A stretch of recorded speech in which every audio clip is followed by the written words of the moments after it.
Mi padre acababa de morir, dejando atrás un imperio de 85 millones de dólares. Yo estaba paralizada por el dolor, y aún así mi esposo estaba apresurándose para cremarlo antes del mediodía. Cuando el director de la funeraria por fin separó los dedos rígidos de mi padre, se puso pálido y gritó: «¡Llamen a la policía!».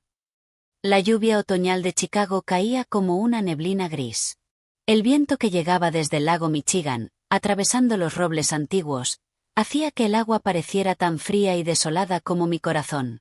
Era de ese tipo de clima que te hacía querer correr a casa, pero no cuando no sabías que un huracán ya se estaba formando dentro de tu propio hogar. Mi nombre es Harper Sterling y tengo 34 años. Desde fuera, cualquiera diría que nací en cuna de oro.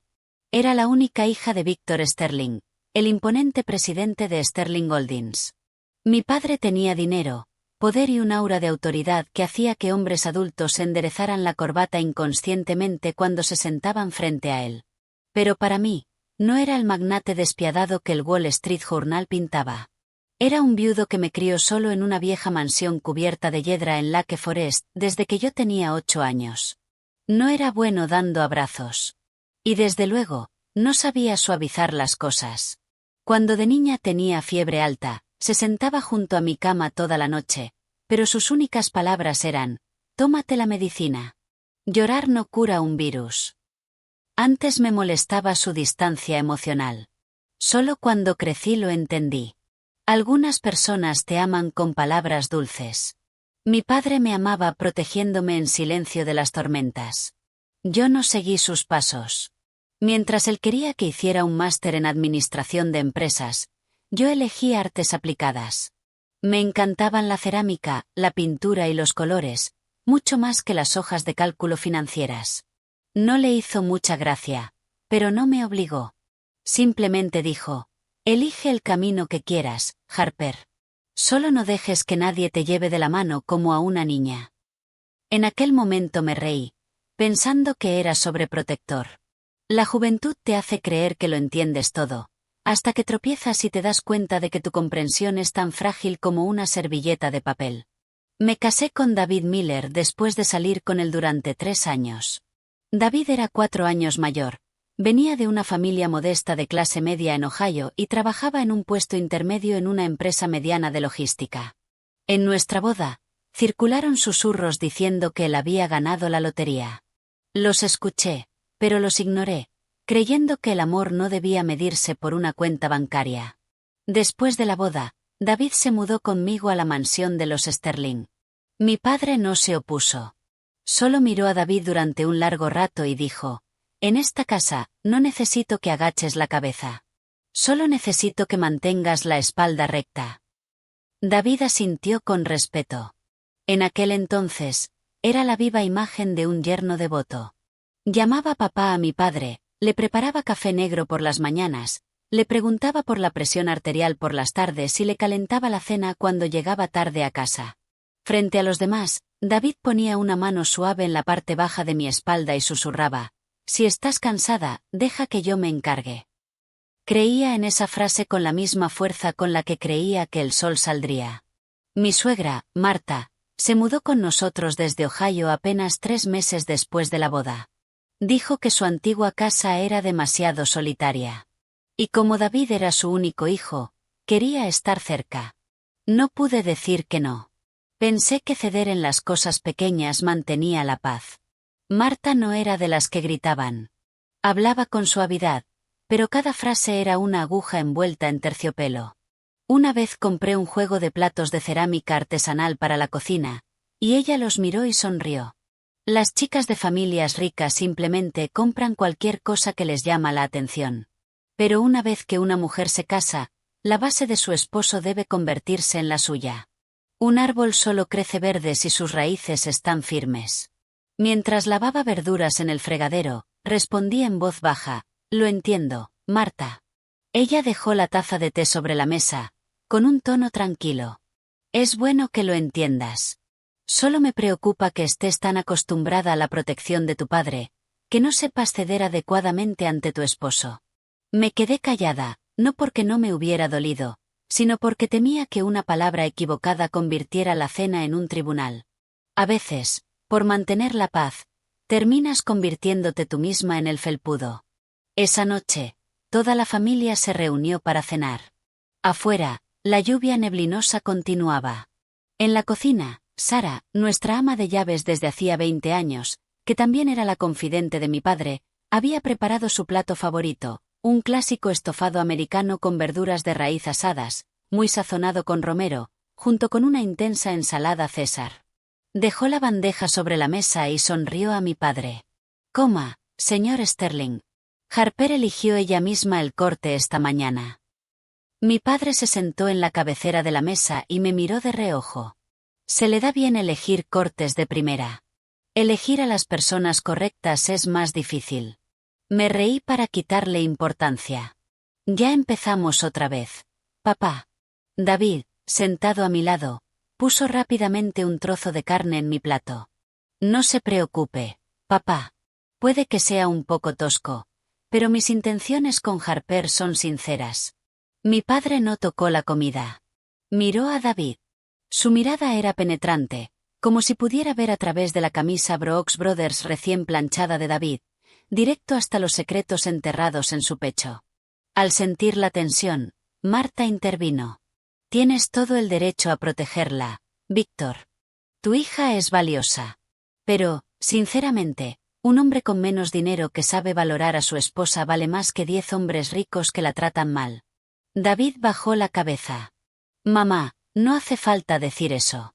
Marta hizo un gesto para restarle importancia. Solo digo los hechos. Ahora todos somos una familia. La riqueza es solo una bendición para que los hijos la disfruten más adelante. No le doy demasiada importancia. Mi padre dejó el tenedor sobre la mesa. Las bendiciones no se encuentran en la riqueza, Marta. Se encuentran en la decencia humana. La mesa quedó en silencio. David ofreció una sonrisa extraña y tomó un sorbo de vino. Noté que su teléfono se iluminó sobre la mesa. Lo puso rápidamente boca abajo, pero no pudo ocultar la tensión que le endureció las comisuras de los ojos. Más tarde esa noche, mi padre me llamó a su estudio. La habitación siempre olía a cuero viejo, madera de cedro y whisky caro. Sobre su escritorio estaba el gastado reloj de cuero que había llevado desde sus primeros días como emprendedor. Harper, dijo, mirando por la ventana hacia los terrenos de la propiedad, es bueno ser leal, pero nunca pongas toda tu vida en manos de otra persona. Suspiré. Todavía no confías en David, ¿verdad? Se dio la vuelta. Su rostro era severo, pero sus ojos estaban increíblemente tristes. No te estoy diciendo que dudes de tu esposo. Te estoy diciendo que te protejas. Una mujer de corazón blando no está equivocada, pero ser tan blanda que cualquiera pueda exprimirse lágrimas de ti es un defecto fatal. Hice un puchero. Me hace sonar ingenua. Él sonrió levemente. Algo muy raro en él. No ingenua. Simplemente confías en la gente a un precio demasiado alto. Entonces no lo entendí del todo. Lo atribuí a la paranoia de un anciano. No sabía que algunas advertencias no nacen del miedo a un futuro lejano, sino de ver a la serpiente ya enroscada en el porche. Alrededor de las 11 de la noche, bajé a por agua y vi a David en el balcón del segundo piso. Estaba de espaldas a mí. Su voz era un susurro bajo al teléfono. Sí, lo sé. Todo está casi hecho. Me quedé congelada. Se giró, sobresaltado, pero se recompuso enseguida con una sonrisa cálida. ¿Sigues despierta? ¿A quién llamas tan tarde? Solo a un cliente. Están presionando con la fecha límite de un contrato. Hacer negocios estos días es más estresante que mi madre organizando nuestra boda. Me guiñó un ojo con su característico encanto juvenil. Me reí y la pequeña semilla de duda en mi pecho desapareció. No sabía que no era una llamada de negocios, y que, todo está casi hecho, era la primera hoja presionada contra el techo de mi vida. La noche del 24 de octubre, el frío de Chicago no era helador, pero sí suficiente para hacerte temblar en los grandes pasillos de la mansión. Recuerdo haberle dicho a Sara que preparara avena con arándanos para mi padre a la mañana siguiente. Había estado quedándose despierto hasta tarde, con los ojos hundidos, pero cuando le preguntaban, Simplemente lo atribuía a la edad. A las 3 de la madrugada, me despertó de golpe el teléfono de David sonando. El sonido era áspero, arañando el silencio de la habitación oscura. David se incorporó tan rápido que yo ni siquiera había abierto del todo los ojos, y caminó hacia la ventana. ¿Hola? ¿Qué? Su voz se quebró. Aparté las sábanas. David, ¿qué pasa? Se giró. Bajo el resplandor pálido de la lámpara de noche, estaba ceniciento.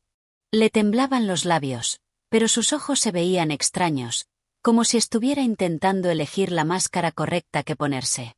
Harper, mantén la calma. Es tu padre. El corazón se me desplomó. ¿Qué ha pasado? Tragó saliva con dificultad. El hospital acaba de llamar. Él sufrió un infarto masivo. Dijeron que no lo logró. Hay palabras en esta vida que te rompen los huesos sin tocarte ni con un dedo. Me quedé paralizada antes de lanzarme fuera de la cama. Tropecé con la alfombra. Casi caí. David me sostuvo. Su voz sonaba urgente. Ponte un abrigo primero. ¿Dónde está? ¿En qué hospital? Instituto del Corazón de Chicago. Yo te llevo. No me cambié el pijama. Solo me puse una larga chaqueta de lana encima. La lluvia empapaba la entrada mientras David me empujaba al asiento del copiloto. Me temblaban tanto las manos que no podía abrocharme el cinturón. David lo hizo por mí y salió a toda velocidad por las puertas. ¿Cómo? Murmuré. Cenó con nosotros. Estaba hablando conmigo. No estaba tan enfermo. David miraba al frente. Tienes que estar tranquila, Harper. Llevaba mucho tiempo débil. Solo te lo ocultaba. Nadie quería esto. Giré la cabeza hacia el de golpe. ¿Débil desde hacía mucho tiempo? ¿Quién te dijo eso? David dudó durante una fracción de segundo. Solo lo supuse. Es mayor. Trabaja demasiado. ¿Quién sabe con los problemas del corazón? Estaba demasiado aterrada como para procesar ese desliz. Solo más tarde comprendí que la cola del zorro siempre termina asomando. Los pasillos del hospital eran de un blanco cegador y olían a antiséptico. Un médico salió de urgencias, bajándose la mascarilla. Tenía esa mirada compasiva. Detesto esa mirada que precede a lo irreversible. ¿Son familiares de Víctor Sterling? Asentí, con la garganta cerrada. ¿Dónde está mi padre? El médico hizo una pausa. Lo trajeron a las 3:03 de la madrugada. Ya llegó en paro cardíaco. Intentamos reanimarlo, pero lamento mucho su pérdida. Me zumbaron los oídos. 3:03 de la madrugada. Paro cardíaco. ¿Quién lo trajo? ¿Por qué no me despertaron? David se acercó por detrás y me apretó el hombro. Yo lo traje, Harper. Cuando lo encontré, ya estaba luchando por respirar. No quise perder tiempo despertándote, así que lo traje corriendo. Me giré casi gritando. ¿Cuándo lo encontraste? David miró al médico y luego a mí. Alrededor de las 2:45, oí un ruido en su habitación del primer piso. Estaba abajo tomando agua. Sonaba plausible, y aún así completamente equivocado. Quedó suspendido en el aire como un traje perfectamente hecho a medida sobre un cadáver. Me solté de su agarre y entré a empujones en urgencias. Mi padre yacía allí, cubierto por una sábana blanca hasta el pecho. El hombre que había sido el pilar de mi vida ahora estaba inmóvil bajo las luces fluorescentes. Le tomé la mano. Se estaba volviendo fría, pesada y rígida. En su muñeca izquierda había un pequeño moretón morado oscuro, como si alguien lo hubiera sujetado con violencia. Papá, se me quebró la voz. Papá, abre los ojos. Soy Harper. Nadie respondió. David entró y tiró suavemente de mí. No mires más. No puedes soportarlo. No me toques. En ese momento, resonaron pasos apresurados. Marta apareció con un abrigo marrón oscuro, sujetando un bolso negro. Alcancé a ver dentro. Tenía velos negros de luto y brazaletes ya doblados. Una punzada helada y extraña me atravesó el corazón. Abrazó primero a David y luego se giró hacia mí. Harper, Sé fuerte. Se ha ido. Si te derrumbas, ¿quién se encargará de los preparativos? La miré entre lágrimas. ¿Cómo has llegado tan rápido? Hizo una pausa y luego suspiró. David me llamó. Tuve un mal presentimiento, así que preparé algunas cosas. No podemos estar desorganizados cuando se trata de los muertos. Sonaba lógico, pero ver aquella ropa de luto ya preparada apenas una hora después de la muerte de mi padre me dejó más fría que el suelo del hospital. Quise cuestionarlo, pero la cabeza me daba vueltas. Las voces del médico, de David, de Marta, el chirrido de una camilla, todo se mezcló en un ruido blanco. Me aferré al borde de la cama hasta que las piernas me fallaron. Mientras la oscuridad me arrastraba, escuché la voz de David. Ya no sonaba amable. Llévenla a casa. Cuanto más tiempo nos quedemos aquí, más se complicarán las cosas. Desperté en mi propia cama. La luz de la mañana se colaba entre las persianas. Abajo, podía oír tonos sombríos organizando el funeral. Mi padre está muerto. Bajé tambaleándome. El gran salón ya había sido transformado en una sala de duelo. El retrato de mi padre estaba sobre un pedestal. Un ataúd de caoba pulida descansaba en el centro de la habitación. Era demasiado rápido, peligrosamente rápido. David, vestido con un impecable traje negro, ladraba órdenes por teléfono. Al verme, corrió hacia mí. Harper, ¿por qué te has levantado? Miré fijamente el ataúd. ¿Cuándo lo trajeron a casa? Temprano esta mañana. Yo me encargué de todo. Te desmayaste. No podía dejarlo en ese hospital frío. ¿Quién te dio derecho a decidir? David suavizó el tono. Soy tu esposo. Si yo no doy un paso al frente, ¿quién lo hará? Junto a la chimenea, Marta estaba vestida de negro, con los dedos pellizcando nerviosamente la tela de su falda y mirando el reloj constantemente. No parecía una mujer de luto. Parecía alguien con miedo de perder una fecha límite muy ajustada. Caminé hacia el ataúd. Quiero verlo. David me agarró de los hombros. No puedes, Harper. Acabas de desmayarte. Quiero ver a mi padre. Me sobresaltó mi propia ferocidad. David apretó su agarre lo justo para hacerme daño. Escúchame. La consejera de duelo que trajo mamá dijo que murió en una hora de mal augurio. Si las lágrimas de una hija caen hoy sobre el difunto, su alma quedará atrapada. Tenemos que cremarlo antes del mediodía. Lo miré horrorizada. ¿Cremarlo? Murió anoche. Marta suspiró con pesadez. Harper, no seas terca. Los muertos necesitan paz. Los vivos necesitan evitar el mal karma. Más vale prevenir que lamentar. ¿Esta es tu idea, David? Evitó mirarme a los ojos. Solo quiero lo mejor para él y para ti. No deberíamos retrasarlo. Solté una risa amarga, llena de lágrimas. Mi padre era un pragmático despiadado. No creía en ninguna de estas tonterías espirituales. David bajó la voz. Ya se fue.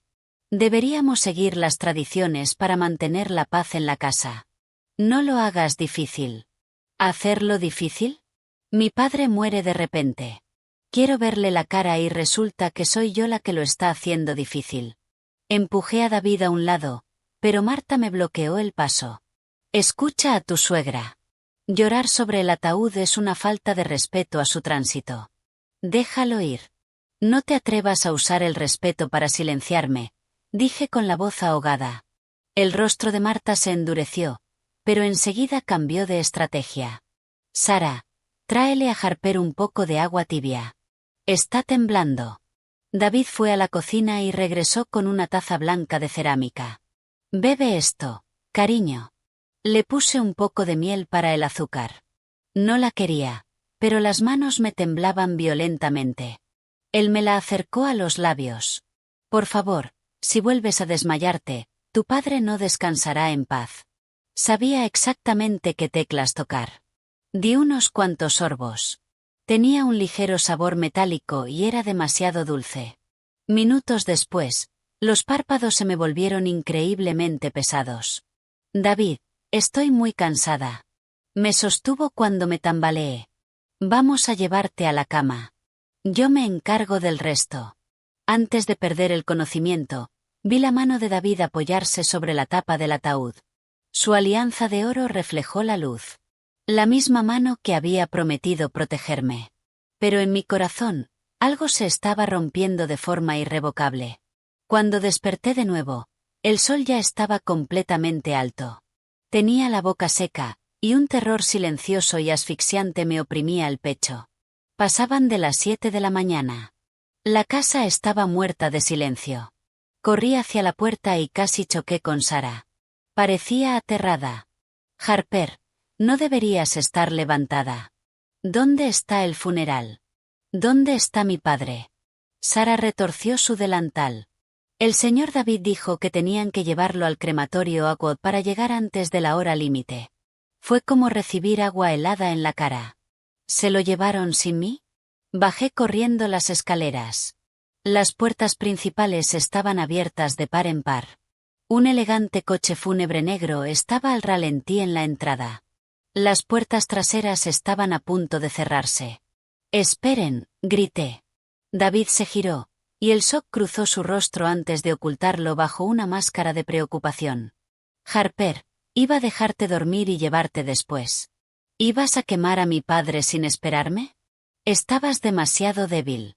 No quería que te desmayaras en el camino. Si me desmayo, ese es mi problema». Mi voz se quebró como madera seca. Desde la noche anterior hasta ese momento, todos habían usado el pretexto de cuidarme para arrancarme mis derechos. Marta asomó la cabeza desde la limusina detrás del coche fúnebre. «Déjala venir, David, o la gente dirá que somos crueles». Esa frase me heló la sangre. Subí directamente al coche fúnebre y me senté junto al ataúd de mi padre y su retrato enmarcado. El trayecto fue un borrón de cielos grises y hojas de otoño. Apoyé las manos sobre la caoba fría, deseando a medias que él golpeara desde dentro, demostrando que todo aquello era una pesadilla enferma. En el asiento delantero, David no dejaba de apurar al conductor. «Pise el acelerador, por favor. Tenemos el tiempo justo». El conductor miró por el retrovisor. «¿Van a hacer un servicio en la capilla, señor?» «No. Cremación directa. Emergencia familiar». Levanté la cabeza de golpe. ¿Qué emergencia es más importante que el servicio de mi padre? David bajó la voz. «Harper, la consejera espiritual nos advirtió. Confías en una estafadora por encima del dolor de su propia hija. Sí sé». Junto a la puerta, Marta estaba sentada pasando los dedos por un rosario, moviendo los labios en silencio. Pero cada pocos segundos revisaba el teléfono, escribiendo furiosamente antes de volver a esconderlo. No parecía una mujer de luto. Parecía una mujer esperando una transferencia bancaria. El crematorio Oakwood parecía un purgatorio. El viento barría el extenso cementerio, arrastrando el olor a tierra húmeda y crisantemos marchitos. Mientras el personal llevaba el ataúd hacia las salas de los hornos, un director preguntó: ¿La familia quiere una última despedida? Antes de que pudiera hablar, David intervino. «No hacen falta formalidades. Lo haremos rápido». Lo miré, desconcertada. «¿Formalidades? ¿Despedirme de mi padre es una formalidad, señor Miller?» Una voz profunda y áspera resonó. Un hombre mayor con un sobrio traje gris caminaba rápidamente hacia nosotros. Era el señor Jenkins. Era un veterano director funerario y viejo amigo de mi padre. Años atrás, mi padre había pagado los tratamientos de leucemia de su nieto. Jenkins hizo una profunda reverencia ante el retrato de mi padre. Me enteré tarde de la noticia. Víctor era un buen hombre. Por favor, déjenme prepararlo adecuadamente para su último viaje. David se puso pálido. Dio un paso al frente, con la voz tensa. «No es necesario, señor Jenkins. Ya hemos hecho todo.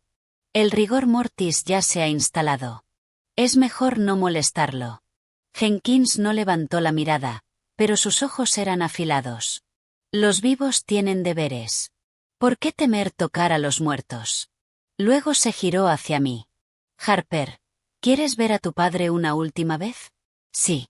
Me costó todo lo que tenía pronunciar esa única palabra. El personal abrió los cierres de la tapa. Mi padre yacía allí, con el rostro rígido, pero aún conservando una expresión de agotamiento. Me mordí el labio con tanta fuerza que me hice sangre. Me negué a llorar. Me negué a darles otra excusa para llamarme histérica. Jenkins ajustó suavemente el cuello de mi padre. Tiene las manos muy apretadas, observó. Déjeme relajarlas. David se abalanzó hacia adelante. Déjelo. He dicho que lo deje en paz. El estallido fue tan violento, tan antinatural, que todos en la sala se quedaron congelados. Jenkins se detuvo, y sus ojos expertos se entrecerraron. ¿De qué tienes miedo, hijo? No tengo miedo de nada. Solo déjelo estar. David estaba sudando. Su pecho subía y bajaba pese al frío de la sala. Mi mente volvió al moretón morado en la muñeca de mi padre. Al agua dulce y metálica que David me obligó a beber. A sus palabras susurradas a Marta. Cuanto más tiempo nos quedemos aquí, más se complicarán las cosas. Jenkins ignoró a David. Con una paciencia inmensa, tomó la mano derecha rígida de mi padre y empezó a masajear las articulaciones, despacio, separando los dedos. La sala quedó en absoluto silencio. Podía oír los latidos de mi propio corazón. Se abrió el meñique, luego el anular, luego el corazón. De pronto, un pequeño frasco de pastillas de color ámbar oscuro cayó de la palma de mi padre. Tras él, cayó un papel arrugado, manchado de sudor. Jenkins lo recogió. Me incliné, con la mente en blanco. David se lanzó para arrebatárselo, pero Jenkins dio un paso atrás y desplegó el papel. Se quedó lívido. Su voz atronadora rompió el frío de la sala. Detengan la cremación. Los jadeos llenaron la habitación. Marta se levantó de golpe de la silla, dejando caer el rosario con un golpeteo. Arranqué el papel de las manos de Jenkins. La letra era temblorosa, irregular, pero inconfundiblemente de mi padre. David cambió los medicamentos. No me cremen. El mundo se inclinó. Mis labios se separaron, pero las manos me temblaban violentamente. Entregaron el frasco de pastillas a un miembro del personal. David de pronto cayó de rodillas sobre el suelo de cemento. Harper, escúchame. Estaba alucinando por el infarto. Yo solo le daba sus vitaminas. Debió de confundirse. El hombre que decía amarme, que interpretaba al yerno perfecto, ahora estaba arrodillado a mis pies, sollozando como si él fuera la víctima. Marta se lanzó hacia mí, señalándome con un dedo tembloroso. No te atrevas a escuchar a extraños. Estás dejando que el dolor te vuelva paranoica. ¿Intentas destruir a tu esposo para quedarte con el dinero? Me giré hacia ella, con lágrimas resbalándome por las mejillas, pero mi voz era hielo puro. ¿Quieres que arroje a mi padre al fuego para protegerlo a él? Un empleado del crematorio gritó, llamen a la policía. Esto ahora es una escena del crimen. En cuestión de minutos, llegaron detectives de la policía de Chicago. Embolsaron el frasco de pastillas y la nota como pruebas, deteniendo la cremación para una autopsia obligatoria. Apartaron a David para interrogarlo. Ya no estaba de rodillas, pero tenía el rostro del color de la tiza. Un detective se acercó a mí. ¿Puede verificar esta letra, señora? Miré aquellas letras irregulares. La última lucha desesperada de un hombre moribundo. Es la letra de mi padre. Las rodillas finalmente me fallaron. Si Jenkins no me hubiera sujetado, habría caído al suelo junto al ataúd. Cuando un árbol enorme cae, la hierba debajo por fin comprende lo pequeña que es. Esa mañana, no solo perdí a mi padre. Perdí el último fragmento de seguridad en mi vida, porque el hombre interrogado por la policía probablemente era quien lo había matado. Esa tarde, el cuerpo fue trasladado al médico forense. Los familiares reunidos me miraban con una mezcla de compasión y horror. Una muerte repentina era una tragedia. Un patriarca asesinado era un escándalo. Marta seguía a los detectives como una sombra, hablando sin parar. Tienen que mirar los hechos. Mi hijo es un santo. Cuidó de Víctor mejor que su propia sangre. No dejen que una nota demente arruine a un hombre inocente. Un detective la miró inexpresivo. Nosotros trabajamos con pruebas, señora. Por favor, tome asiento. Por primera vez, la boca santurrona de Marta quedó cerrada de golpe. Me senté en la sala de espera, aferrada al retrato de mi padre. Arthur Vance, el abogado principal de la familia, atravesó rápidamente las puertas dobles. De cabello plateado, demacrado y afilado como una navaja, Arthur había sido el confidente más cercano de mi padre durante una década. Mi padre me dijo una vez, si alguna vez no sabes en quién confiar, llama a Arthur. Él puso una mano en mi hombro. Harper, cuanto más duela, más afilada debes estar. Tu padre luchó para dejarte un rastro hacia la verdad. No le falles. Tenía razón. Si mi padre había tenido la fuerza de voluntad para escribir aquella nota mientras el corazón le fallaba, yo no tenía derecho a sentarme allí y llorar sin más. Esa noche, Arthur me llevó de vuelta a la mansión. Ordenó a Sara que preparara café fuerte y abrió su maletín directamente sobre el escritorio de caoba de mi padre. Vamos a establecer una línea temporal, dijo. El médico de urgencias dijo que papá llegó a las 3:03 de la madrugada, murmuré con voz ronca. Arthur sacó los formularios de ingreso del hospital. Correcto. Paro cardíaco al llegar. Pero mira esto. Abrió su tableta, sincronizándola con las puertas de seguridad de la propiedad. La pantalla mostró el todoterreno de David saliendo de la propiedad a las 2:14 de la madrugada. Sentí náuseas. De aquí al Instituto del Corazón de Chicago a las 2 de la mañana hay 15, quizá 18 minutos en coche. No podía tardar 49 minutos. Exacto. ¿Dónde estuvo David casi una hora con un hombre moribundo? Arthur hizo una llamada a un contacto y consiguió una copia de la declaración inicial de David ante la policía. La leyó en voz alta. Lluvia intensa. El coche se caló. El teléfono se quedó sin batería. Pánico. Solté una risa seca y hueca. El coche se caló, pero milagrosamente volvió a arrancar. Su teléfono murió, pero aún así logró llamar a su madre para preparar ropa de luto. Arthur, ¿estoy loca o esto es maldad? La maldad no es la parte más aterradora, dijo Arthur en voz baja. Ignorarla lo es. A la mañana siguiente, Arthur trajo a Nick Carter. Nick era un viejo amigo mío de la universidad, ahora director de tecnología en Luminitech, una subsidiaria clave de Sterling Holdings.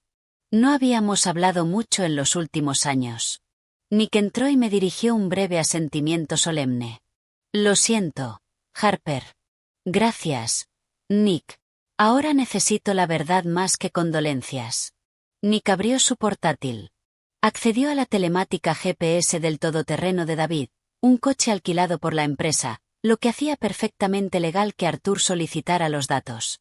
El coche no se caló, dijo Nick, señalando un punto rojo en el mapa. Estuvo aparcado aquí durante 31 minutos. Arthur entrecerró los ojos al ver la dirección. Un callejón en Evanston. Hay una clínica cardiológica privada allí, dirigida por un doctor Evans. Esa misma tarde, los tres estábamos de pie en la estrecha oficina del doctor Evans. Era un hombre sudoroso y nervioso, cuyos ojos se desviaron hacia la puerta al oír el nombre de mi padre. ¿Vino David Miller aquí esa noche?, exigió Arthur. El doctor Evans soltó una risa forzada. Solo se detuvo para preguntar una dirección. No sé nada. No me metan en dramas de ricos. Golpeé el escritorio con ambas manos. ¿Mi padre seguía vivo mientras usted le daba indicaciones? Nick mostró en silencio un archivo de vídeo en su tableta, imágenes de las cámaras de seguridad de la tienda de la esquina frente al callejón. Mostraban a David y al doctor Evans sacando a rastras del todoterreno a un hombre inconsciente con abrigo gris y llevándolo dentro de la clínica. El doctor Evans se desplomó en su silla, secándose el sudor de la línea del cabello. David solo me pidió que lo revisara. Dijo que Víctor tenía una enfermedad cardíaca grave y que, si ocurría algo, quería que yo firmara un certificado de defunción citando causas naturales para evitar un circo mediático. Pensé que era solo papeleo. Usted estaba preparando papeleo para el asesinato de mi padre, susurré, mientras la habitación giraba. El doctor Evans bajó la mirada. Hace unas semanas, David me envió la lista de recetas de Víctor. Preguntó de forma casual qué pasaría si cierto beta bloqueante se duplicaba o se mezclaba con un estimulante específico. Le dije que provocaría una arritmia letal. No pensé que realmente lo haría. Me quedé paralizada. El zumbido del aire acondicionado de la clínica sonaba ensordecedor. Mi padre no murió de un infarto repentino. Alguien había planeado meticulosamente su muerte. Desde las preguntas sobre las recetas, hasta el desvío a la clínica y la cremación previamente organizada, era una trampa en la que mi padre había entrado a ciegas. 3 días después, el zumbido caótico de la mansión se había calmado, pero era un silencio tóxico, como la superficie de un lago congelado con cosas muertas pudriéndose debajo. Arthur me llamó a la comisaría para el informe preliminar de toxicología. Harper, me advirtió en el coche. La verdad no lo traerá de vuelta, pero evitará que te vuelvas loca. El detective colocó el expediente frente a mí. Encontramos rastros de una sustancia extraña en la sangre y el contenido estomacal del señor Sterling. Combinada con su medicación cardíaca habitual, indujo una arritmia fatal. Lo envenenaron. Aún no podemos declararlo oficialmente, advirtió el detective. Solo sabemos que ocurrió una interacción peligrosa. Cómo fue administrada, si accidental o intencionalmente, sigue bajo investigación. Sonreí con amargura. La ley no tiene emociones, pero su rigidez te devuelve de golpe a la realidad.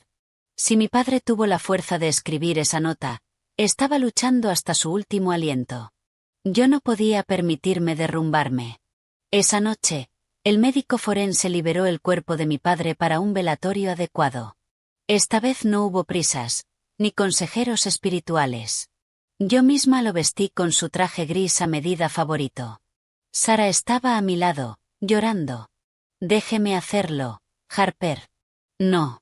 Si no hago esto, me arrepentiré toda la vida.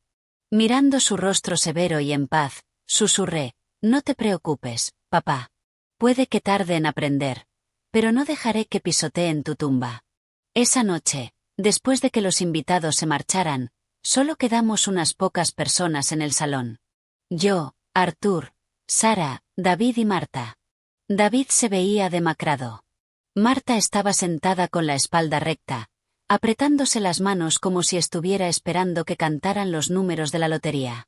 Arthur abrió su maletín. Hay un asunto que debe tratarse de inmediato.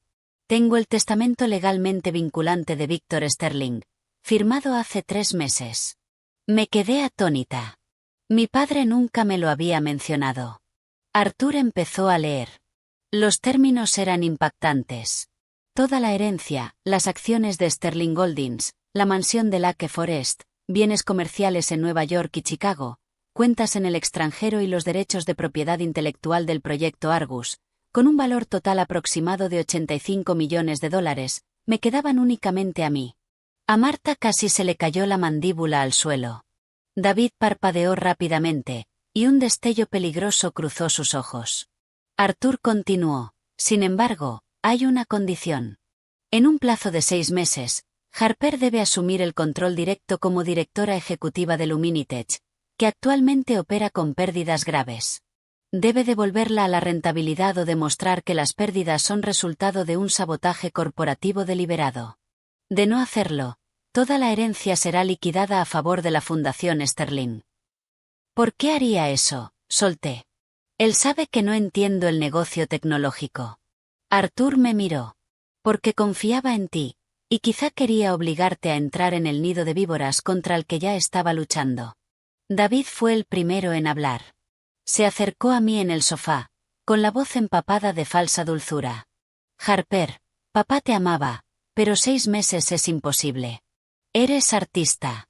¿Cómo vas a salvar una empresa tecnológica que se desangra? Marta intervino enseguida. Tiene toda la razón. Una mujer debe concentrarse en mantener la paz del hogar. Un negocio de esta escala necesita la mano de un hombre. Marido y mujer lo comparten todo. Solo deja que David lo gestione. Es lo único lógico. La miré. Su lógica sabía a leche agria. David me agarró la mano. Quise apartarla violentamente, pero me quedé quieta. Solo confía en mí, Harper. No quiero tu dinero. Solo quiero protegerte de los tiburones de la junta directiva. Retiré la mano lentamente. Déjame pensarlo. Marta resopló. ¿Qué hay que pensar? Si marido y mujer se tratan como extraños, ¿qué sentido tiene el matrimonio? A la mañana siguiente, la casa se sentía aún más fría. David bajó con una camisa blanca impecable, pareciendo de nuevo el esposo perfecto. Harper, ¿podemos hablar? Marta apareció convenientemente con un plato de fruta. Su sentido del momento para el drama era impecable. David sacó un grueso documento legal de su maletín. Sé que estás abrumada. La policía, la empresa, el duelo. No quiero que cargues con esto sola. Esto es un poder notarial. Fírmalo y yo me encargaré del Huminitech y de la logística de la herencia en tu nombre. Cuando estés lista, te lo devolveré todo. Miré el papeleo. Devolverme todo. Soy tu esposo. Estoy aquí para ayudar, no para quitarte nada. Marta suspiró teatralmente. Una mujer inteligente se apoya en su esposo. No dejes que extraños te convenzan de destruir tu propia familia. Tomé el documento. Las primeras páginas eran lenguaje legal estándar sobre apoyo. Pero cuanto más leía, más se me helaba la sangre. Este documento le daba control total. Acceso bancario, liquidación de activos, derechos de voto y transferencias inmobiliarias. Si lo firmaba, le estaría entregando las llaves del reino al hombre sospechoso de asesinar al rey. Has redactado esto con mucho detalle, dije. David sonrió con tensión. Es una gran herencia. Tiene que estar blindado para que la Junta no nos cuestione. Pasé a la última página, y mi dedo siguió la línea de la fecha. ¿Cuándo mandaste redactar esto? Se ajustó el cuello de la camisa. Esta misma mañana. Un amigo mío lo aceleró. Levanté la vista. David, el testamento se leyó anoche. ¿Cómo redactó tu amigo un poder notarial personalizado de 40 páginas esta mañana? La habitación quedó muerta de silencio. Marta se apresuró a intervenir. ¿Qué importa eso? Está pensando en el futuro. Deberías estar agradecida. Antes de que pudiera responder, Arthur cruzó la puerta principal. Sara lo seguía de cerca con un sobremanila. Importa, dijo Arthur con suavidad. Porque hice que mi asistente legal rastreara la huella digital de este documento desde el despacho que usaste. El archivo fue creado hace 5 días. Desde tu portátil personal, David. 5 días atrás. 5 días antes de que mi padre muriera. La máscara de David se hizo añicos por completo. No la obligué. Solo me estaba preparando para lo peor. La salud de su padre estaba fallando. Tenía que ser previsor. ¿Su salud estaba fallando? Reí con amargura. Qué curioso que su propia hija no lo supiera, pero su yerno ya estuviera redactando el papeleo para robarle el dinero. Marta golpeó la mesa con la mano. Basta. Acusas a tu esposo, me acusas a mí. David se tragó su orgullo para vivir en esta casa, recibiendo órdenes de tu padre. ¿Y este es el agradecimiento que recibe? Recibes el dinero y de pronto te vuelves contra nosotros. El rostro de David se retorció de rabia. Tiene razón. La gente me mira como a un perrito faldero cazafortunas. Yo cuidé de él. Y por una estúpida nota, me tratas como a un criminal. Me puse de pie. Las manos me temblaban, pero mi mente estaba cristalina. Vivir en la casa de la familia de tu esposa no es una humillación, David. Lo miré directamente a los ojos. Vender a las personas que confiaron en ti, sí lo es. Tomé el poder notarial y lo rompí por la mitad. El sonido resonó en la enorme habitación. Lo rompí una y otra vez. Marta se lanzó para detenerme, pero Sara se interpuso entre nosotras. No la toques, gruñó Sara. Arrojé el confeti de amenazas legales sobre la mesa de centro. El legado de mi padre se queda conmigo. Aunque fracase, aunque pierda hasta el último centavo, jamás se lo entregaré al hombre que lo asesinó. David me miró fijamente. Sus ojos ya no tenían ni rastro del encanto juvenil que yo había amado. Eran los ojos fríos y muertos de un tiburón. Te arrepentirás de no haberme escuchado. Salió furioso, con Marta siguiéndolo como una fiel secuaz. Esa noche no pude dormir. Alrededor de la medianoche, escuché a Marta en el patio trasero. Estaba hablando por teléfono. Su voz era apenas un susurro, pero el viento la llevó hasta mi ventana. No quiso firmarlo. Tenemos que usar la alternativa. 3 días después, mi nombre estaba por todo Internet. No en el Wall Street Journal, sino en páginas de chismes baratos e hilos de Twitter. Heredera se descontrola. Se vuelve contra su esposo días después de la muerte del patriarca. El colapso de los 85 millones de dólares. ¿Está Harper Sterling mentalmente capacitada? Publicaron fotos mías desplomándome en el hospital. Fotos de David luciendo devastado en el funeral. La narrativa estaba manipulada con maestría. Yo era una mujer codiciosa y desequilibrada que apartaba al esposo devoto. Son unos monstruos, lloró Sara, leyendo la tableta sobre mi hombro. Si mi padre estuviera vivo, no se atreverían, dije, apagando la pantalla. Arthur llamó al mediodía. Tu tío Henry quiere verte. La familia extendida se ha reunido en la finca de Connecticut. Quieren manejar esto internamente antes de que las relaciones públicas empeoren. Sabía lo que eso significaba. David y Marta ya habían llegado hasta ellos. La finca de la familia Sterling en Connecticut era una enorme mansión colonial. El tío Henry, hermano mayor de mi padre y patriarca de la familia, estaba sentado en la cabecera de una inmensa mesa de roble. David y Marta ya estaban allí, Marta secándose los ojos con un pañuelo. Una clase magistral de actuación. Entré escoltada por Arthur. Harper, siéntate, dijo el tío Henry con tono grave. No estamos aquí para juzgar, pero la policía, los medios, todo esto está convirtiendo el nombre Sterling en un circo. Tu padre no habría querido esto. Si mi padre hubiera muerto por causas naturales, me quedaría callada, dije con calma. Pero si fue asesinado, mi silencio sería el verdadero insulto a su nombre. Marta gimió. Escúchala, Henry. Habla como si mi hijo fuera un asesino. David ha soportado muchísimo por esta familia, y ella lo trata como a un enemigo. David agachó la cabeza. Yo solo quería ayudarla, pero está alejando a todo el mundo. Una tía mayor me miró con el ceño fruncido. Harper, una mujer debe saber cuándo ceder. Aferrarte a todo el pastel se ve terrible ante el público. Deja que David ayude a dirigir las cosas. Mantén la paz. Me puse de pie, mirando más allá de ellos, hacia el gran retrato al óleo de mi abuelo. No dejaré que un asesino se esconda detrás de la palabra familia. Si David es inocente, la policía lo absolverá. Si es culpable, no le debo protección. El legado Sterling no necesita sostenerse con mentiras. Al salir de la habitación, el silencio era ensordecedor. Pero mientras caminaba hacia el coche, escuché al tío Henry susurrando furiosamente por teléfono cerca del jardín de rosas. Intenté presionarla, pero no cede. Deja a mi hijo fuera de esto. Te pagaré lo que te debo. Me quedé helada. Alguien tenía al tío Henry agarrado por el cuello. Esto no se trataba solo de un esposo codicioso. Había un titiritero. A la mañana siguiente, entré en la sede de Sterling Holdings, en el centro de Chicago. Ya no era la hija artística que pasaba a dejar el almuerzo. Era la heredera. La recepcionista tartamudeó al saludarme. Mientras caminaba hacia los ascensores, los susurros me siguieron. Es ella, la loca. En la planta ejecutiva, Diane, la jefa del departamento legal, me recibió con una sonrisa tensa y ensayada. Harper, el equipo financiero está esperando.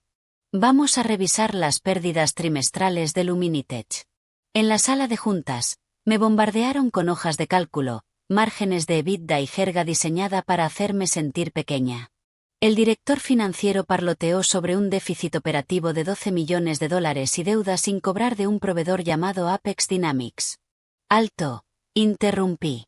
¿Cuáles de estas pérdidas son gasto real de efectivo y cuáles son riesgos proyectados? La sala se detuvo. Pensaban que yo estaba allí solo para aparentar. El director financiero se ajustó las gafas. El gasto de efectivo es real. Las provisiones de riesgo están pendientes. Su padre ordenó una auditoría interna antes de morir. Una auditoría interna. Lo anoté. Después de la agotadora reunión de 2 horas, Sara me encontró en el pasillo con un termo de té. Te ves pálida, Harper. Siento como si estuviera haciendo un examen final de una clase en la que nunca me matriculé. Sara abrió la suite ejecutiva de mi padre. No había sido tocada desde su muerte. El aire aún conservaba su presencia. Caminé hacia su escritorio y tomé una foto familiar enmarcada. Éramos mi padre, David y yo, sonriendo con su perfecta sonrisa de querer darle un puñetazo. Al pasar el dedo por el borde del marco, mi uña notó una pequeña irregularidad. El panel trasero estaba pegado con una cinta adhesiva ultrafina del mismo color. Sara, dame tu abrecartas. Corté la cinta. Un pequeño cuaderno encuadernado en cuero cayó al suelo. No era un diario. Era un registro. La letra afilada de mi padre llenaba las páginas. Paso 12. Las firmas en los pagos al proveedor Apex están falsificadas. Paso 27. Sello de la compañía usado indebidamente. Auditoría iniciada en silencio. 5 de octubre. Los frenos de mi coche se sienten flojos. Ordené reemplazo. No se lo dije a Harper. 14 de octubre. David se reunió con un hombre no identificado en el estacionamiento B2 a las 8:40 de la noche. Se está moviendo rápido. Dejé de leer. David se reunió con alguien. La página final tenía una nota fuertemente subrayada. Para entender la filtración, mira el proyecto Argus. Pregunta a Nick. Debajo, escrito con tanta fuerza que el bolígrafo había rasgado el papel. Si muero de repente, no confíes en el hombre que duerme a tu lado. Dejé caer el cuaderno. Mi padre lo sabía. Lo sabía mucho antes del final. Saqué el teléfono y llamé a Nick Carter. Nick se reunió conmigo en la sala de servidores de Luminitech. Era una caverna helada, iluminada de azul, llena del zumbido de las máquinas. ¿Qué es el proyecto Argus?, exigí. Nick dudó, luego abrió una terminal segura. Argus no es un programa espía. Es un algoritmo interno de detección de fraude que tu padre me pidió construir. Detecta accesos no autorizados, marcas de tiempo falsificadas y transacciones ocultas dentro de la red de la compañía. Lo estaba usando para rastrear a David. Nick asintió. Tu padre me salvó la vida una vez, Harper. Construí esto para el fuera de los libros. ¿Puedes recuperar las imágenes del 14 de octubre? ¿El garaje B2? Nick tecleó furiosamente. Aparecieron imágenes granuladas. David estaba de pie junto a un pilar de cemento. Un hombre con gabardina oscura y gorra de béisbol salió de las sombras. Cuando el hombre se giró para marcharse, la cámara captó su perfil durante una fracción de segundo. Nick ejecutó una búsqueda de reconocimiento facial contra antiguos archivos de la compañía. La barra de progreso avanzó lentamente. Entonces una coincidencia apareció en la pantalla. Lucas Sterling. Dejé de respirar. Eso es imposible. El tío Lucas se ahogó frente a la costa de Mónaco hace 10 años. Sara, que me había seguido, soltó un jadeo y se tapó la boca. Dios mío. Sara, ¿qué no me estás contando? Sara tembló. El señor Víctor prohibió que nadie pronunciara su nombre. Lucas era un adicto severo al juego. Malversó millones de la compañía hace años. Tu padre lo rescató, lo envió a rehabilitación en Europa y pagó sus deudas. Cuando encontraron su barco volcado, tu padre quedó devastado. Organizó un memorial para él. Miré fijamente la pantalla. El tío al que mi padre había llorado, el hombre cuyas deudas casi habían arruinado a la familia, estaba vivo, y estaba en el edificio de mi padre días antes de su asesinato.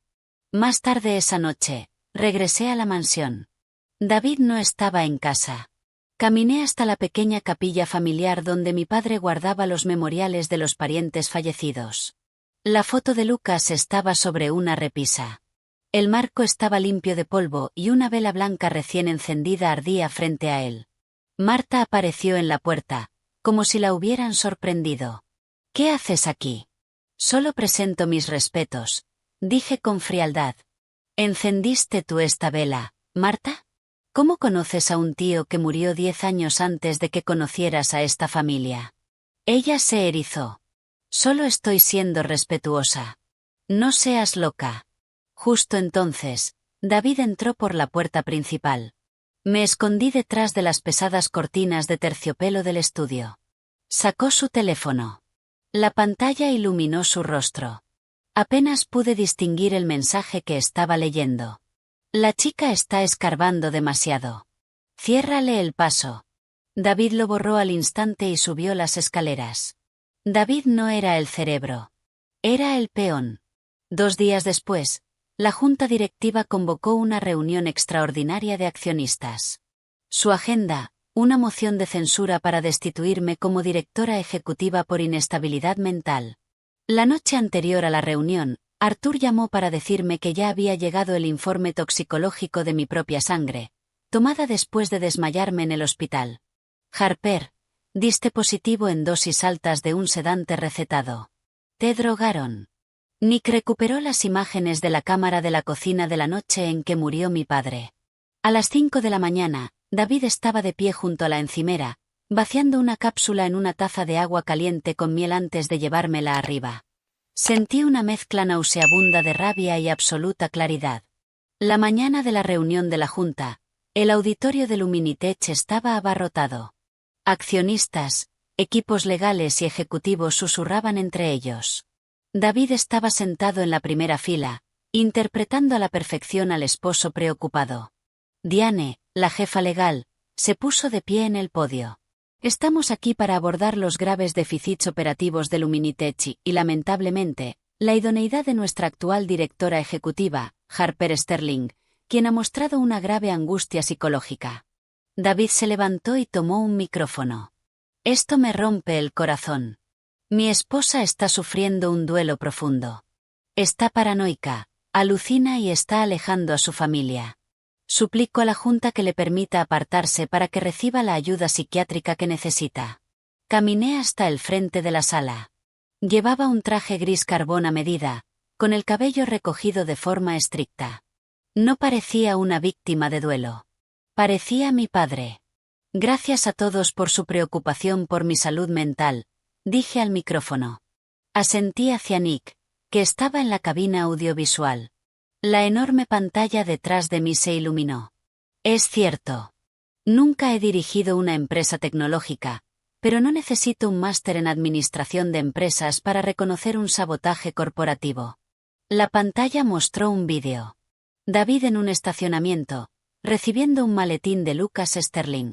La marca de tiempo era de 3 semanas antes de la muerte de mi padre. Los jadeos estallaron en la sala. Inmediatamente después de esta reunión, el código fuente de 3 de nuestros algoritmos propietarios fue filtrado a un competidor, dije. Pulsé un botón. La pantalla cambió a registros bancarios. Este es un rastro de empresas fantasma vinculadas a David Miller que muestra $30 millones en transferencias no autorizadas. No estaba intentando salvar esta compañía.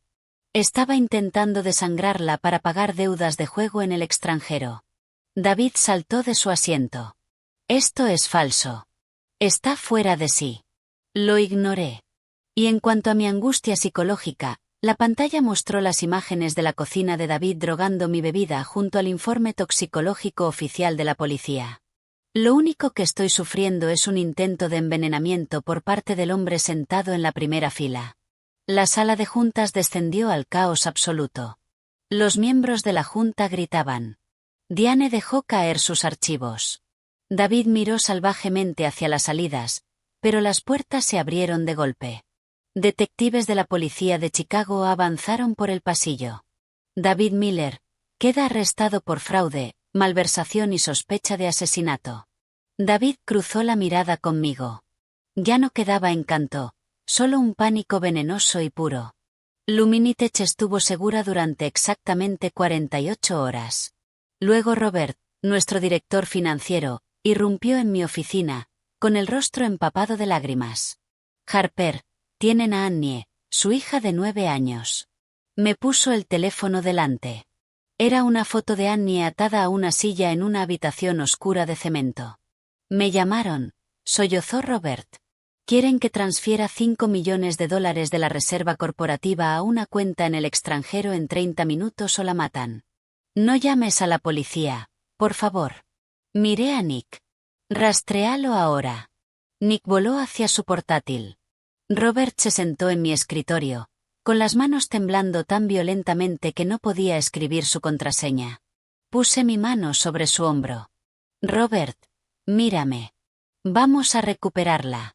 Pero no dejamos que terroristas sujeten los hilos del dinero. Iniciando la transferencia, lloró Robert, pulsando las teclas.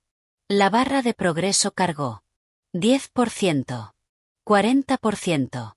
80%. Espera. Nick susurraba por sus auriculares, coordinándose con la unidad antifraude del banco. Espera a que el enrutamiento del ping de la IP de destino. Al 98%, Nick golpeó la tecla Enter. Bloqueada. Cuenta congelada. Tengo la IP. Es una acería abandonada en Gary, Indiana. Arthur ya había avisado al grupo especial del FBI. En 2 horas, el equipo SWAT irrumpió en la fábrica. Annie fue encontrada a salvo, atada, pero ilesa. Robert cayó de rodillas en el vestíbulo cuando la trajeron. Esa noche, Nick descubrió la verdad sobre los saqueos del servidor. No fue una brecha remota. Lucas usó un antiguo token de administrador, una llave USB física. Mi padre guardaba eso en su caja fuerte. Comprendí. David la robó la noche en que murió y se la dio a Lucas. Al día siguiente, un nuevo escándalo golpeó los tabloides. Una foto manipulada de Nick y de mí insinuando que teníamos una aventura y que conspirábamos para robar la compañía juntos. Nick entró en mi oficina, exhausto. Tienes que suspenderme, Harper. Si me mantienes, dirán que tu investigación interna está sesgada. Lo odiaba, pero tenía razón. Le entregué una carta oficial de suspensión. Dentro del sobre, deslicé una nota escrita a mano. Sigue trabajando con Arthur en las sombras. No dejes que ganen. Necesitaba saber por qué Lucas odiaba tanto a mi padre. Conduje hasta una residencia de ancianos en el norte del estado de Nueva York para visitar a la señora Higgins, la antigua niñera de mi padre y Lucas. Tenía 80 años, era frágil, pero lúcida. Lucas era brillante, pero no tenía alma, me dijo mientras tomábamos una taza de té aguado. Se jugó la antigua finca de la familia. Víctor literalmente se puso de rodillas para suplicar piedad a los acreedores. Víctor lo pagó todo, lo envió a Europa. Pero Lucas resentía la perfección de Víctor.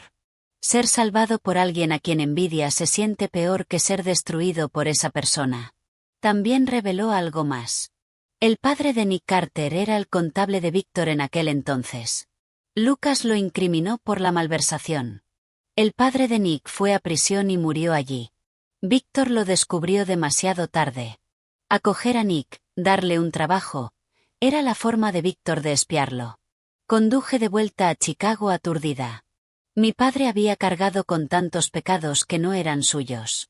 Nick no solo me estaba ayudando. Estaba vengando a su padre.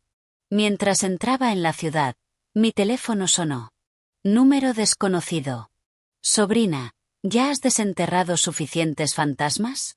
La voz era áspera, arruinada por el tabaco. Lucas, tengo suficiente para enterrarte a ti. Soltó una risa oscura. Recibí una foto por mensaje. Era Sara, mi ama de llaves, atada a una silla de metal, con una mordaza en la boca. Trae el pendrive maestro del proyecto Argus a la vieja acería Southworks. Sola. Sin policías o la vieja arderá. No entré en pánico. Envié las coordenadas a Arthur y a Nick. Tomé un pendrive señuelo y escondí un rastreador digital en mi bota. La acería abandonada se alzaba contra el cielo nocturno como un esqueleto oxidado. La lluvia azotaba a través del techo roto. Dentro del enorme almacén, Lucas estaba detrás de Sara, sosteniendo un cuchillo de caza contra su garganta. Se veía más viejo, consumido, con los ojos desquiciados. «Te pareces igual a Víctor», escupió. «Tan malditamente justa». Arrojé el pendrive señuelo sobre el cemento. «Mi padre pagó tus deudas, Lucas. Te lloró durante 10 años. Compró mi vergüenza», gritó Lucas. Él pudo ser el héroe, el patriarca, mientras yo era el degenerado. Solo quería lo que era mío. Levantó el cuchillo, pero un foco cegador atravesó la oscuridad. «FBI, suelte el arma». Las sirenas aullaron afuera. Luces rojas y azules inundaron las ventanas rotas. Lucas entró en pánico. Empujó a Sara al suelo y volcó un barril oxidado de gasolina que había preparado, lanzando una bengala dentro. Una pared de fuego estalló entre nosotros. Me lancé a través del humo, arrastrando a Sara mientras el calor me abrasaba la piel. Nick irrumpió por una puerta lateral y nos puso a ambas a salvo. Lucas trepó por una pasarela metálica, dirigiéndose al techo que daba a las aguas agitadas y heladas del lago Michigan. Los federales rodearon la pasarela, acorralándolo en el borde. Corrí afuera, mirándolo desde abajo bajo la lluvia torrencial. «Lucas, se acabó», grité. Él bajó la mirada hacia mí, luego miró hacia el agua negra. Por un segundo, la locura se desvaneció, reemplazada por un agotamiento profundo y aplastante. «Víctor», susurró al viento. Sin decir otra palabra, se dejó caer hacia atrás y permitió que la gravedad se lo llevara. Desapareció en las aguas oscuras y heladas de abajo. El juicio tuvo lugar 4 meses después. David fue condenado a décadas en prisión federal por conspiración para cometer asesinato, fraude y malversación. Marta fue imputada como cómplice después del hecho. Resultó que ella había conseguido el sedante utilizado para drogarme. Los médicos corruptos, los abogados de las empresas fantasma, toda la red fue desmantelada. Antes de que se llevaran a David, me miró desde la mesa de los acusados. Se veía pequeño, patético. No sentí triunfo, solo una resolución tranquila. 3 años después, Sterling Holdings no solo se había recuperado, sino que prosperaba. Reformé la Junta, conservando solo a quienes valoraban la integridad por encima de la expansión agresiva. El proyecto Argus fue reutilizado y donado a hospitales para rastrear y prevenir fraudes con recetas médicas. Nick y yo nos casamos en una ceremonia tranquila y privada a finales de noviembre. No queríamos un espectáculo. Ya habíamos visto suficiente drama para toda una vida. Esa noche, de vuelta en la mansión de Lake Forest, preparé una cena sencilla. Roast beef, puré de patatas, judías verdes. El viejo reloj de cuero de mi padre descansaba sobre la repisa de la chimenea, marcando el tiempo con firmeza. La paz no es algo que simplemente ocurre. Hay que luchar por ella. No puedes permitir que el sentimentalismo excuse la maldad. Y no puedes permitir que la ilusión de la familia proteja a los monstruos. Para vivir una buena vida, debes tener un corazón capaz de amar inmensamente, pero una columna hecha de acero absoluto.